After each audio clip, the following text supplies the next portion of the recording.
বিষ খাবেন, তবু এই 5টি কথা কাউকেই বলবেন না। নাম্বার 1, স্বামী এবং স্ত্রীর গোপন কথা, এটা একান্তই গোপনীয়, এটা কেউ কারো কাছে প্রকাশ করবেন না। নাম্বার 2, আপনার খারাপ কাজের কথা, আপনি রাতভর গোপনে অনেক খারাপ কাজ করেছেন আর দিনের বেলায় মানুষকে বলে বেড়ালেন, এটার দ্বারা আল্লাহ তাআলা এই পাপ কখনোই মাফ করবেন না। কেননা আপনি নিজে তো পাপ করলেন, পাশাপাশি মানুষকে বলে আপনি আপনার সাক্ষী বাড়িয়ে দিলেন। কাল কিয়ামতের দিন যেন আপনার শাস্তিটা আরো বেশি হয়।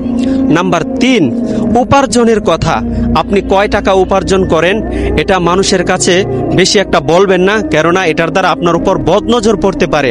নাম্বার 5, আপনার পরিকল্পনার কথা, আপনার কি থিঙ্কিং, আপনার কি পরিকল্পনা রয়েছে, এটা আপনি মানুষকে খুব বেশি বলে বেড়াতে যাবেন না, এতে আপনার ক্ষতি হতে পারে।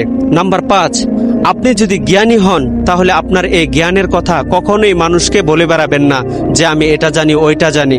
আসলে নিজের এই কথাগুলো সবসময় নিজের ভিতরে রাখবেন, কেননা জীবনে যাই করেন সবসময় চুপচাপ থাকার চেষ্টা করবেন, কারণ এখন বর্তমানে কেউ কারো ভালো দেখতে পারে না।